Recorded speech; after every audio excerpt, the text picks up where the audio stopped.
গণভোটে জনগণের রায় প্রতিফলিত হয়েছে। 70% মানুষ গণভোটে হ্যাঁর পক্ষে ভোট দিয়েছে। বিএনপি নিজেও এই নির্বাচনে গণভোটে অংশগ্রহণ করেছে। বিএনপির দলীয় প্রধান গণভোটের পক্ষে প্রচারণার জন্য গণভোটের পক্ষে অবস্থান নিয়েছেন। এখন তারা সংবিধানের দোহাই দিচ্ছে, সংবিধানের দোহাই দিয়ে তারা গণভোটের আদেশকে অস্বীকার করছে।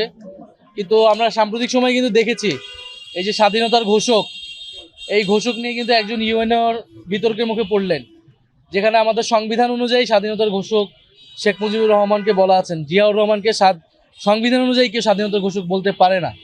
ফলে সংবিধান তাদের ইচ্ছা মতো তারা কোথাও মানতেছেন, কোথাও মানতেছেন না। এই দ্বিচারিতা জনগণের সামনে অলরেডি উন্মোচিত হয়েছে। ফলে আমাদের আহ্বান থাকবে যে অতি দ্রুত তার সাথে গণভোটের গণরায়কে মেনে নিয়ে সংবিধান সংস্কার পরিষদ তৈরি করা, সেখানে সকল সংস্কারগুলো বাস্তবায়ন করা। অন্য এর যদি কোনো ব্যত্যয় ঘটে এবং তারা যদি এই ধরনের সাংবিধানিক দোহাই দেয়, এটা জনগণের কাছে বিশ্বাসযোগ্য হবে না। এইটা রাজনৈতিক আস্থার সংকট তৈরি করবে এবং তখন এই জিনিস আসলে রাজপথে গড়াবে। তো সেই জিনিস যাতে রাজপথে না গড়ায়, সংসদে সমাধান হয়, এটার দায়িত্ব আসলে সরকারি দলকে নিতে হবে, যেহেতু তারাই মেজরিটিতে আছে।